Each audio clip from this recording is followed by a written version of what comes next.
Hello everyone, সবাইকে আমার নতুন ভিডিওতে স্বাগতম। আশা করি সবাই ভালো আছেন, সুস্থ আছেন, আমরাও ভালো আছি। আজ আমি তৈরি করছি গোলাপ জামুন। গোলাপ জামুন আমি গুঁড়ো দুধ দিয়ে তৈরি করব। গুঁড়ো দুধ নিয়েছি 1 কাপ, ময়দা নিয়েছি 1/2 কাপ, বেকিং পাউডার নিয়েছি 2 টিস্পুন।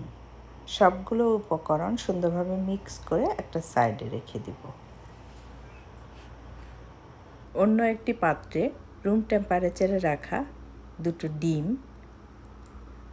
2 চা চামচ চিনি, 2 চা চামচ পানি এবং 1 টেবিল স্পুন রান্নার তেল দিয়ে সুন্দর করে ফেটে নেব।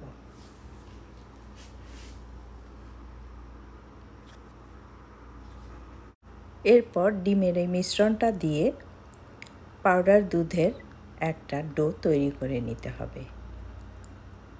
ডিমের এই মিশ্রণটা অল্প অল্প করে পাউডার দুধে দিয়ে একটা নরম সফট ডো তৈরি করে নেব। ঠিক এই রকম হবে ডোটা, খুব বেশি নরমও না, খুব বেশি শক্তও না। এরপরে এখানে 1 চা চামচ পরিমাণ ঘি আমরা মিশিয়ে দেব। এরপর আরও একটু আলতোভাবে নেড়ে চেড়ে 15 মিনিটের জন্য এই ডোটা রেস্টে রাখব। এরপর আমরা শিরা তৈরি করে নেব। শিরা তৈরির জন্য 3 কাপ চিনি এবং 6 কাপ পানি দিয়ে আমরা জাল করে নেব।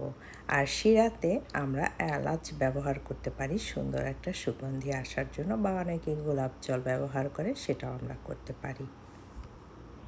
15 মিনিট পরে ডোটা মিষ্টি বানানোর জন্য রেডি হয়ে গেছে।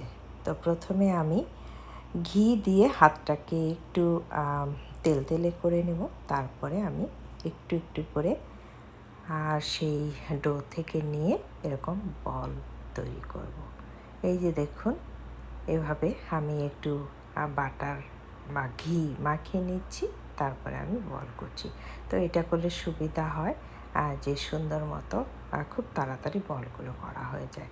এভাবে আমি সবগুলো বল তৈরি করে নেব। এই যে সবগুলো বল আমি তৈরি করে নিলাম। এরপর ডুবো তেলে আমরা এই বলগুলো ভেজে নেব। এক্ষেত্রে তেলটা একটু বেশি লাগবে। তো রান্নার তেল দিয়েই আমরা এই বলগুলো ভেজে নেব।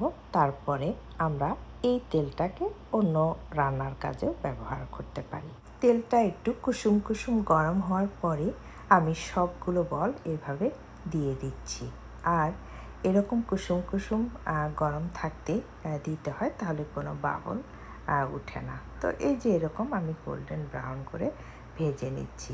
আমি একটু হালকা কড়াটা লাইক করি, তাই একটু হালকা কড়া করে নিচ্ছি। আপনারা চাইলে আর একটু আর্লিতেও উঠানো যেতে পারে। চুলাটাকে মিডিয়াম রেখে বলগুলো সুন্দর করে ভেজে আমি তুলে নিলাম। এরপর চিনির শিরার সেই চুলাটি হাই হিটে দিয়ে সবগুলো বল শিরার মধ্যে দিয়ে দিচ্ছি। একটা ঢাকনা দিয়ে জাল করব 15 মিনিট।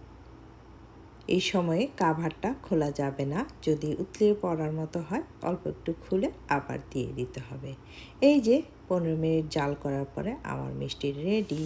এখন আমি মিষ্টিগুলো নরমাল করে নিয়ে ফ্রিজে রাখবো 1 ঘন্টা। আশা করি আমার এই ভিডিওটি আপনাদের ভালো লেগেছে। যদি ভালো লেগে থাকে লাইক, কমেন্ট এবং শেয়ার করবেন। ভালো থাকবেন। আজকের মতো এখানেই বিদায়। বাই।